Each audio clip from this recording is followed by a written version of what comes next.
자, 오늘 설교 제목 다 같이 합독해 보십니다. 신앙생활에 꼭 필요한 요소. 다시 한번 신앙생활에 꼭 필요한 요소. 제가 인천에 온 지 이제 6년 그리고 7년 이제 접어듭니다. 정확하게 2017년도 12월 달에 왔으니까 6년 6개월이 지난 것 같아요. 금방 가네요. 6년 6개월이 지나갔는데요. 인천에 와서 제가 참 좋은 것들이 참 많이 있어요. 그 가운데 두 가지를 말씀을 드리면, 우선 가장 좋은 건 여러분을 만났다는 거예요.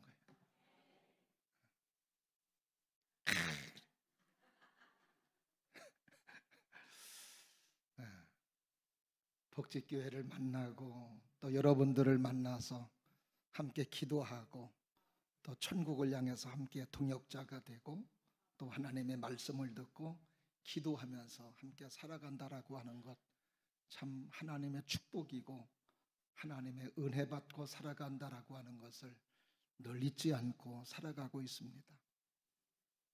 그 다음에 또 하나가 있다면은 두 번째 좋은 게 있더라고요. 그게 뭘까요? 특별히 인천 서구 특별히 좋아요. 왜 그러느냐? 공항이 너무 가까워서 좋아요. 공항이. 제가 먼저 있었던 곳은 경기도 화성시, 수원시예요. 가까운 곳이어도 주일날 예배드리고 어디를 외국 나간다라고 하는 것은 생각할 수 없었던 부분인데, 여기 서구에서는 마음만 먹으면 저녁 때도 갈 수 있고 새벽 비행기도 있으면 갈 수 있을 것 같더라고요. 그게 좋은 게, 또 귀국해서 오는 것도 얼마나 좋은지 몰라요. 저 지방에 있으면 공항에 도착해서 가는 것도 힘드는데 우리는 그냥 엎으러지면 코 닿을 때가 아니라 엎으러지면 입이 닿아요. 배꼽이 닿고 너무 가까워요. 그래서 참 좋다. 제가 이렇게 말씀드리는 것은, 우리가 해외여행에 갈 때 필요한 것들이 많이 있습니다. 옷도 필요하고 가방도 필요하고, 어떤 사람은 다른 건 몰라도 햇반은 필요해. 햇반도 가져가는. 근데 진짜 해외여행 갈 때 꼭 있어야 되는 거 뭐예요? 여권이죠. 여권. 그거 없으면 못 나가요. 아무리 햇반이 많이 있고 옷이 많이 있어도 가방이 있어서 소용없어요. 꼭 필요한 거, 여권이 있어야 나갈 수 있습니다.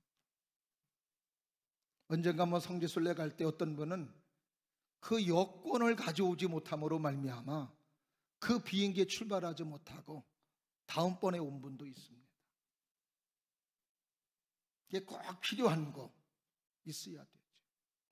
우리가 믿음의 생활을 하면서 하나님의 말씀을 듣고 신앙생활 하면서도 마찬가지예요. 꼭 필요한 것이 있습니다. 저는 오늘 본문의 말씀을 통해서 우리가 하나님을 믿고 믿음으로 삶을 살아갈 때 꼭 필요한 것들 한번 점검하는 시간 될 수 있기를 바라고, 이런 필요한 것들이 나에게서 결여되어 있다면 오늘도 말씀 속에 채우는 은혜가 있기를 바라며, 그래서 여러분의 삶이 하나님의 축복과 하나님의 사랑 가운데 믿음으로 살아갈 수 있는 소중한 여러분의 삶이 될 수 있기를 주의 이름으로 축원합니다. 오늘 본문의 말씀은 여리고성의 한 소경이 예수님 지나간다는 소식을 듣고 그 예수님을 만남으로 말미암아 치료받고 회복되고, 그리고 더 나아가서 영혼이 구원받는 아름다운 사건이 오늘 본문의 말씀입니다. 오늘 본문의 말씀에서는 이 맹인의 이름이 나오지 않지만은 마가복음 10장에서는 이 사람의 이름을 소개해주고 있는데, 이 사람의 이름이 바디메오더라고요. 바디메오라고 하는 사람, 앞을 보지 못하는 사람, 평생을 불편하게 살 수밖에 없고 어렵게 살 수밖에 없었던 사람이었는데, 오늘 그가 예수님 만나서 그가 하나님의 사람으로서 예수님의 긍휼을 받아야 되는 필요한 요소들을 그가 갖추고 있음으로 말미암아 회복이 되고 치료가 되고 은혜가 되고 생명이 되며 아름다운 역사의 삶으로 되어지는 모습을 보면서, 저는 사랑하시는 여러분들이 오늘 본문에 나와 있는 이런 맹인의 모습을 보면서 그가 가지고 있었던 필요한 요소들 다시 한번 나도 간직할 수 있는 기회가 되기를 바라며, 그래서 이러한 꼭 필요한 요소들을 내가 간직하고 소유하고 있으므로 다시 한번 우리의 삶이 축복이 되고 은혜가 되는 귀한 역사가 있기를 주의 이름으로 축원합니다. 뭐가 필요한가? 첫 번째로 따라 하십니다. 질문이 필요합니다. 질문이 필요해요. 오늘 본문의 말씀 35절 36절 말씀을 보겠습니다. 한번 다 같이 한번 보실까요? 시작. 여리고에 가까이 가셨을 때에 한 맹인이 길가에 앉아 구걸하다가 무리가 지나감을 듣고 이 무슨 일이냐고 물은데, 따라 하실까요? 무슨 일이냐고 물은데, 무슨 일이냐고 물은데, 소경은 지나가는 사람들에게 물어보았습니다. 우리가 신앙생활이라고 하는 것은 지나온 삶을 정리하고 어떤 새로운 결단과 새로운 각오 속에 새로운 삶을 기대하고 주님 앞에 나와 예배를 드리고 하나님의 말씀을 듣습니다. 주님 앞에 나와서 하나님의 말씀을 듣고 예수님을 영접하는 믿음의 사람이 되어질 때 영적인 질문이 있어야 돼요. 오늘도 맹인이 예수님 지나갈 때 무슨 일이냐고 물었다라고 하는 것은 우리가 하나님의 말씀을 듣고 믿음으로 삶을 살아가는 하나님의 사람들이 하나님 앞에 나와서 예배드리고 신앙생활을 할 때 영적인 질문이 있어야 됨을 우리들에게 암시해 주시고 있습니다. 이러한 질문들은 우리가 믿음의 사람으로 살아가는데 절차에 꼭 필요한 과정이고, 그리고 필요한 절차라고 말할 수 있습니다. 인생이 뭔가? 어디서 왔는가? 나의 삶의 끝은 어딘가? 우리의 삶의 진짜 행복은 어디에 있는가? 하나님은 계신가? 예수님은 계신가? 하나님의 말씀에 대한 물음표, 예수님에 대한 물음표, 인생에 대한 물음표, 이런 물음표들 속에 우리의 믿음이 자라나고 우리의 믿음이 성장되는 줄로 믿습니다. 그래서 예수님께서도 예수님 성장하실 때의 모습을 누가복음 2장에서 우리에게 소개해주고 있는데, 그 예수님께서도 물어보시고 대답하셨던 자라옴의 과정들을 우리에게 소개해주고 있습니다. 누가복음 2장 46절 47절에 보니까 사흘 후에 성전에서 만난 적 그가 예수님이세요 선생들 중에 앉으사 그들에게 듣기도 하시며 묻기도 하시니 듣는 자가 다 그 지혜와 대답을 놀랍게 여기더라. 예수님도 자라나시면서 묻기도 하시고, 예수님도 자라나시면서 많은 사람들에게 대답도 하시는 모습을 누가복음 2장에서는 우리에게 소개해주고 있습니다. 신앙생활하면서 이러한 질문들, 이러한 의문들은 믿음의 생활 시작하는 사람들에게 당연하게 찾아오는 절차요 과정이라는 이야기입니다. 애들도 자라나면 어때요? 자라나면서 끊임없이 물어보죠. 우리 아이들도 아빠 이게 뭐야?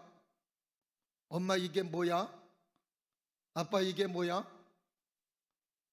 똑같은 질문, 똑같은 궁금증 까먹고 그 다음날 또 물어봐요.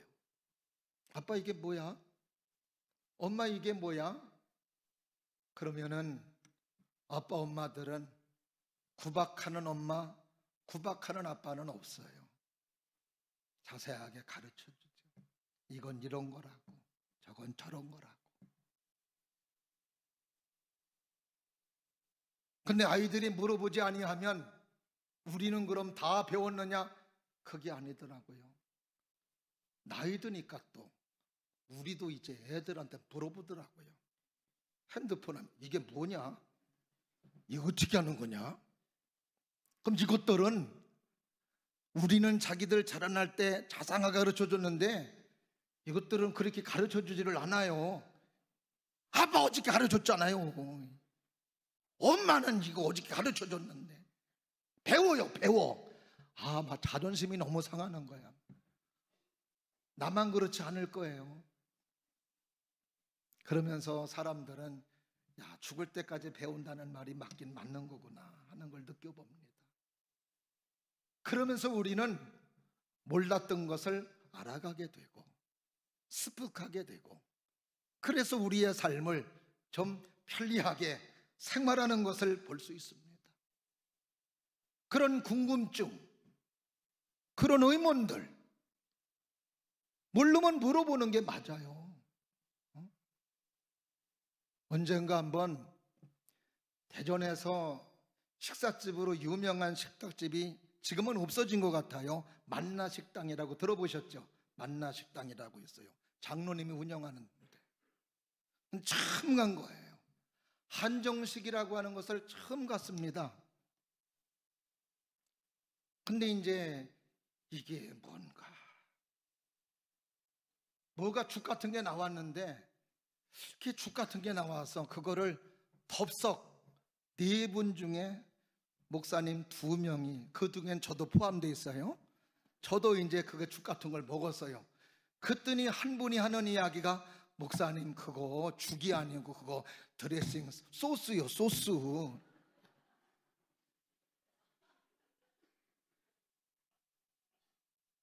물어보면 간단한 건데 물어보지를 않아가지고 그런 실수를 저지른 거예요.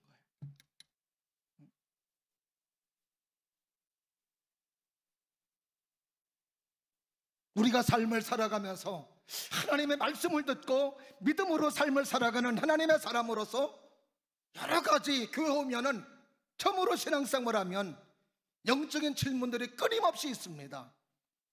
이런 끊임없는 질문들 있는 게 당연해요. 근데 그러한 대답은 뭐로 대답이 돼야 되느냐? 따라 하십니다. 예수님이 답이어야 합니다. 그 질문에 대한 답은 예수님이어야 합니다. 오늘 본문의 말씀 37절 말씀해 보니까 이렇게 기록하고 있습니다. 다 같이 합독하실까요? 그들이 나사렛 예수께서 지나가신다 하니, 따라 하실까요? 예수께서 지나간다 하니. 할렐루야. 물어봤는데 예수님이 지나가신다는 거였습니다. 우리의 모든 삶의 궁금증, 우리의 삶의 모든 물음, 거기에 대면 반드시 뭐가 돼야 돼요? 예수님이어야 합니다. 나의 삶이 어떻게 하면 축복의 삶이 될까? 예수님. 나의 삶이 아름다운 삶으로 되어지기를 원하시면 아멘. 그러면 그 답은 누구예요? 예수님이십니다. 내 영혼이 구원받는 것에 대한 질문, 예수 믿어야 구원받고, 내가 영혼이 천국 가는 것도 예수님 믿어야 천국 가고, 지옥 안 가려면 예수님 믿어야 되고. 근데 이러한 것들이 이런 영적인 것들 뿐이겠습니까? 우리의 삶의 모든 부분들도 우리의 인생의 답은 예수님이신 줄로 믿습니다. 하나님이신 줄로 믿습니다. 사람들이 계획한다 할지라도 이루시는 분은 누구라고 그러세요? 하나님께서 이루신다고 말씀해 주십니다. 내가 산을 향하여 눈을 돌리라. 나의 도움이 어디서 올까? 천지를 지으신 여호와에게서로다. 시편 127편에서는 여호와께서 집을 세우지 아니하시면 세우는 자의 수고가 없다. 여호와께서 성을 지켜주지 아니하면 파수꾼의 경성함, 파수꾼의 지키는 모든 것들을 된다고 말씀해 주시는 것은 우리의 모든 인생의 답은 누구라는 거예요? 예수님이라는 거죠. 행복의 삶의 답도 예수님이시고, 내 자녀들의 삶에 책임져 주시는 분도 예수님이시고, 내 사업장도 예수님이시고, 가정도 예수님이시고, 직장도 예수님이시고, 모든 삶의 터전의 답은 예수님이시라는 이야기. 왜 우리가 답답한 인생을 살아요? 답이 두 개니까 답답한 거예요. 답이 두 개요. 답이 하나여야 되는데. 따라하십니다. 예수님이 답입니다. 할렐루야. 근데 많은 사람들은 그 인생의 질문과 인생의 의문과 인생의 모든 물음표를 예수에게 찾지를 않아요. 불교에서 찾아요. 지식에서 찾아요. 사람의 경험에서 찾아요. 인간관계에서 찾아요. 그러니까 삶이 어그러지는 겁니다. 오늘도 다시 한번 여러분의 삶의 문제가 왔을 때 그 문제의 답을 누구에게 찾는가? 내 질병의 답을 누구에게 찾는가? 내 물질의 문제의 답을 누구에게 찾는가? 내 자녀의 답을 누구에게 찾는가? 내 가정의 답을 누구에게 찾는가? 하나님에게서 찾기를 바라고, 예수님에게서 찾기를 바라고, 성경에서 답을 찾을 수 있는 여러분들이 될 수 있기를 주의 이름으로 축원하며, 그리고 그 주님에게서 답을 찾을 때 우리의 삶은 축복이 되고 은혜가 되는 줄로 믿습니다. 두 번째로, 우리의 삶 속에서 꼭 필요한 거, 따라하십니다. 신앙의 열심과 열정입니다. 믿음의 열심과 믿음의 열정이, 이것이 바로 우리에게 꼭 필요한 거예요. 오늘 38절 말씀을 보십니다. 38절 말씀 다 같이 보실까요? 시작. 맹인이 외쳐 이르되 다윗의 son 예수여 나를 불쌍히 여기소서 하거늘. 자, 맹인이 예수님 가진다는 소식을 듣고 예수님에게 달려가서 예수님께 부르짖어 기도합니다. 그런데 한 번 부르짖어 기도할 때 예수님께서 응답하는 게 아니었어요. 뭐예요? 제자들이 말려요. 제자들이 못 가게 해요. 에이, 못 가나 보다. 맹인은 그러지를 않았어요. 어떻게 합니까? 39절 말씀해 보니까 이렇게 기록하고 있습니다. 다 같이 압도하십니다. 시작. 앞서가는 자들이 그를 꾸짖어 잠잠하라 하되 그가 더욱 크게 소리질러 다윗의 자손이여 나를 불쌍히 여기소서 하는지라. 따라하십니다. 더욱 크게 소리질러. 다시 한번 더욱 크게 소리질러. 할렐루야. 이게 뭐예요? 믿음의 열심과 믿음의 열정인 거죠. 최선을 다해서 열심으로 하나님께 기도하고, 열심으로 예수님 붙잡고, 열심으로 하나님의 은혜를 구하며, 열심으로 사랑을 구하는 하나님의 사람. 아멘. 성경은 하나님의 축복받은 사람들을 보면은 한 번 마음 먹어서 하나님의 축복이 온 경우는 거의 없더라고요. 그들에게는 사모함이 있었고, 열심이 있었고, 열정이 있었고, 그 열심과 그 열정 속에 하나님의 은혜와 하나님의 응답과 하나님의 축복이 임하였던 것을 우리는 많은 사람들을 통해서 우리는 알 수 있습니다. 그래서 시편 107편 9절 말씀에서도 시편 기자를 통하여 사모하는 영혼을 만족해 하시며 줄인 영혼에게 좋은 것으로 채워주심이로다. 사모하는 영혼, 간절히 바라는 거죠. 은혜 받기를 바라고, 하나님의 사랑 받기를 바라고, 하나님의 축복 받기를 바라는 간절한 사모함. 예수님도 그런 말씀을 하시죠. 천국은 누가 차지하느냐? 침노하는 자가 천국을 차지한다고. 그만큼 뭐예요? 사모하는 거죠. 창세기에 사모하는 인물 누구예요? 야곱입니다. 야곱은 참 남자다운 모습은 없는 사람이었어요. 남자인데 여성스러운 모습으로 살았던 사람. 엄마 치마꼬리나 잡고 늘 부엌에나 왔다 갔다 하는.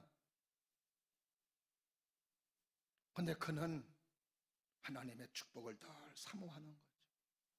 하나님의 사랑을 사모하는 거예요. 아버지를 속이는 것도 하나님의 축복받고 싶어서, 하나님의 사랑받고 싶어서. 물론 과정은 잘못된 것이고 방법은 잘못된 것이지만, 그러나 하나님은 그 모습을 귀하게 보시는 거예요.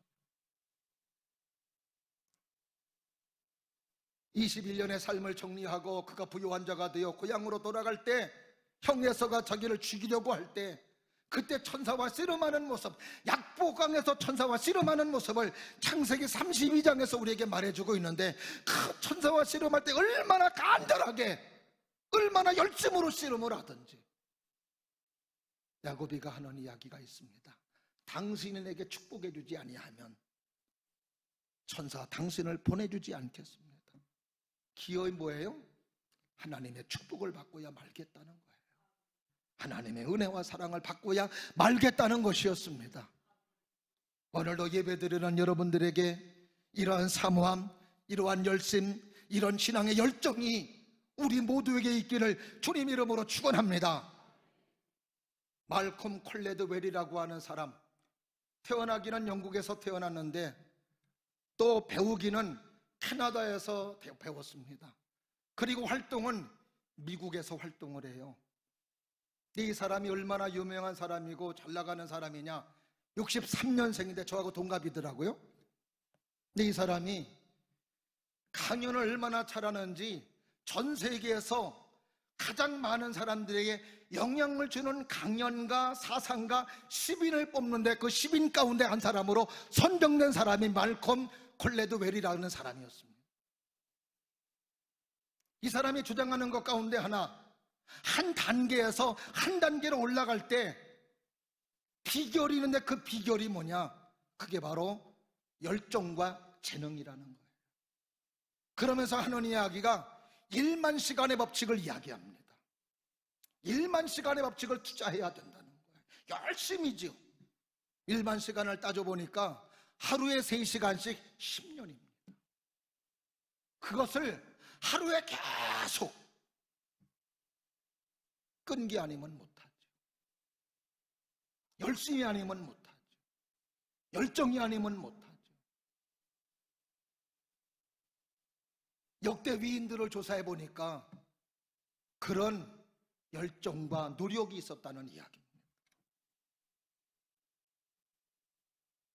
그래서 한 단계를 넘어갈 때 그 넘어가는 사람들 가운데 쓰임받는 사람들, 어떤 사람, 그 열정을 가지고 있는 사람 계속해서 호소하고 설득하고 또 호소하고 또 설득함으로 말미암아 이 사람들이 전한 것을 많은 사람들이 기억할 때 드디어 그 공동체가 한 단계 업그레이드 되어서 더 많은 사람으로 더 크게 세워진다는 것이었습니다.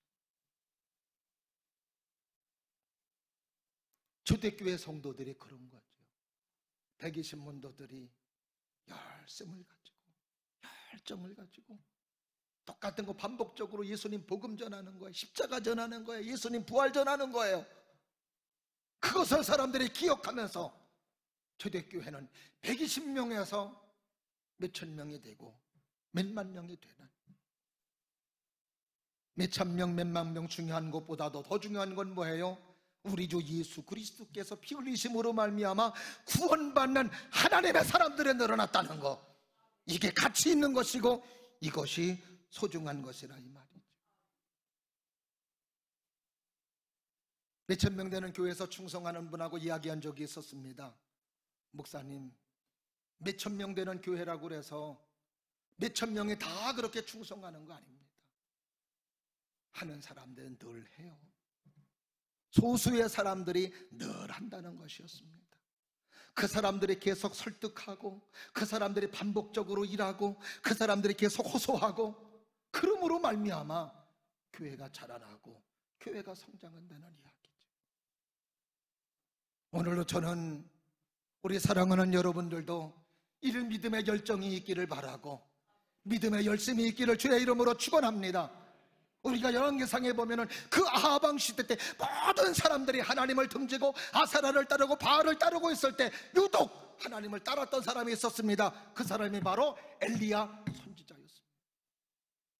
엘리야는 그 모든 바알을 향했던 많은 이스라엘 민족들을 한순간에 하나님께로 돌려놓은 사람이었습니다.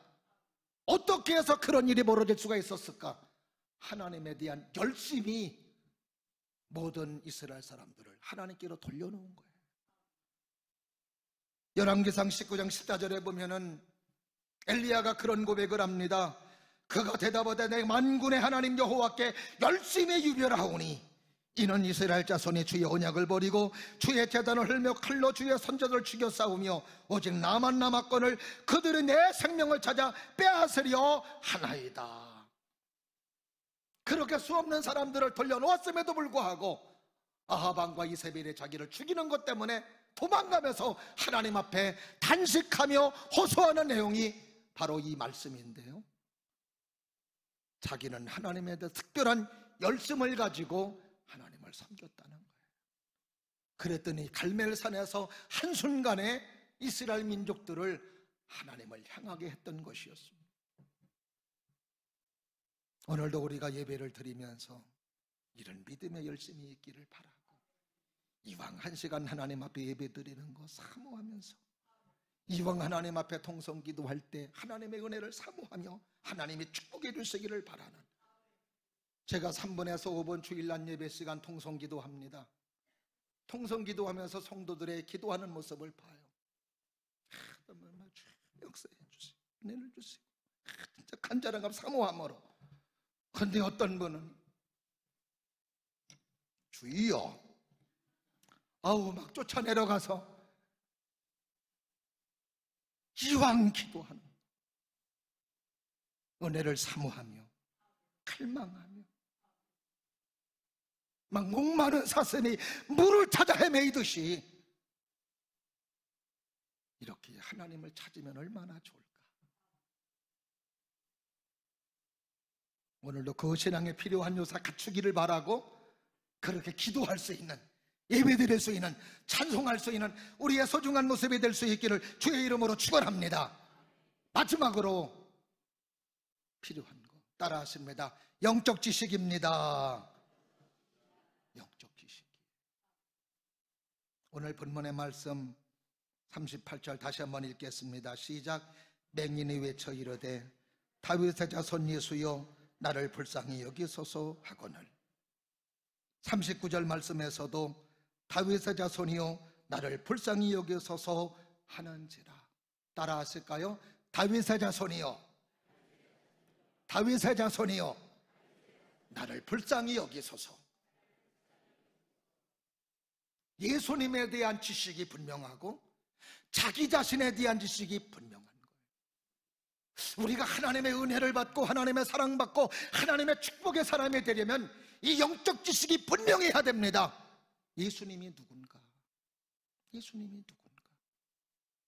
오늘도 매기는 예수님을 가리켜 다윗의 자손이요. 이건 뭐예요? 다윗의 자손이라고 하는 것은 예수님은 만왕의 왕이십니다. 예수님은 나의 주인이 되십니다. 예수님은 나의 주권자가 되십니다. 신분적으로 볼 때 그는 이런 사람이 될 수 없습니다. 나사렛 사람, 목수의 아들. 근데 매기는 예수님을 정확하게 보는 거예요. 다윗의 자손이요, 메시아이십니다. 창조주이십니다. 창조자이십니다. 예수님을 창조자라고 믿으시면 아멘. 예수님을 나의 구원자라고 믿으시면 아멘. 이 지식이 얼마나 중요한지. 그리고 내가 어떤 존재라는 거, 나를 불쌍히 여겨주세요. 나를 긍휼히 여겨주세요. 나를 사랑해 주세요. 할렐루야. 하나님이 아니면 안 되는 사람, 예수님이 도와주시면 안 도와주지 않으면 안 되는 사람, 날마다의 삶에서 하나님의 도우심과 하나님의 은혜와 하나님의 사랑으로 살아갈 수밖에 없는 연약한 존재인다. 그래야 우리가 주님 앞에 부복하고 무릎 꿇는 것이라 이 말.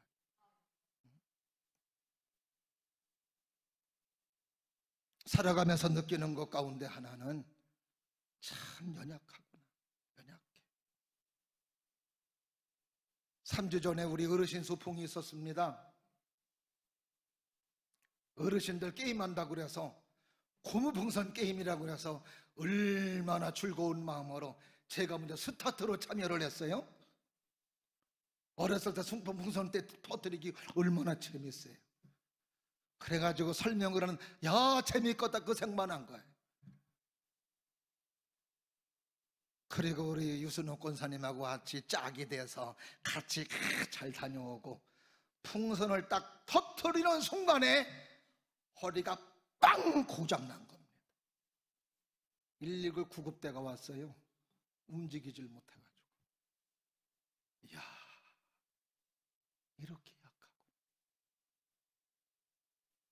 뼈가 큰일 난 줄 알고 저녁 때 병원 가서 의사분이 물어보시더라고요. 어떻게 하시다가 이렇게 되셨어요? 풍선 터뜨리기 하다 그래. 웃더라고요. 아니 지금 몇 살이신데 지금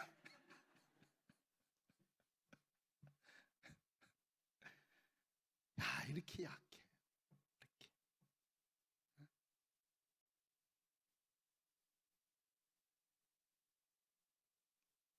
하나님의 도움이 아니면 안 되는 존재가 나구나. 저만 그렇겠어요? 여러분도 마찬가지죠. 날마다의 삶에서 우리는 하나님의 도우심과 하나님의 은혜와 하나님의 사랑이 나의 삶에 주어져야 나의 삶이 은혜가 되고 나의 삶에 축복이 된다는 사실을 다시 한번 느끼는 부분이었던 거죠.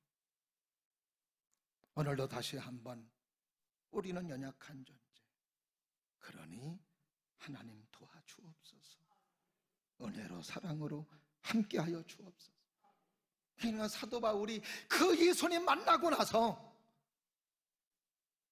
주님을 믿는 믿음의 삶이 얼마나 귀하고 소중한가. 그래 빌립보서 3장 8절 말씀에서 그는 이렇게 고백하고 있습니다. 또한 내가 세상의 모든 것을 해로 여김은 내 주 예수 그리스도를 아는 지식이 가장 고상함이라. 예수님 아는 지식이 가장 고상하다는 것. 가장 불쌍한 사람이 누구예요? 예수 모르는 사람이에요. 말씀 모르는 사람이에요. 하나님 모르는 사람이에요.